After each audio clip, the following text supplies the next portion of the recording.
এই উম্মতের নারীদের জন্যই নবী সাল্লাল্লাহু আলাইহি ওয়াসাল্লাম 4টা কাজের সুসংবাদ দিয়েছেন। 4টা কাজ করতে পারলেই জান্নাতের যে কোনো দরজা দিয়ে ইচ্ছা তারা প্রবেশ করতে পারবে। বাসায় গিয়ে এই হাদিসটা শুনিয়ে দিয়ে।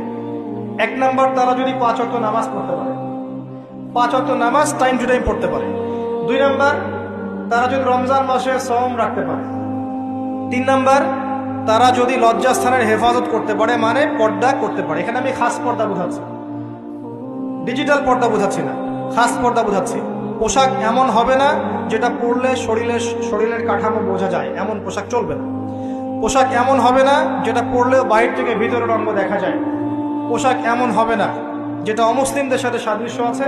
আর পোশাক এমন হবে না যেটা পুরুষদের পোশাক।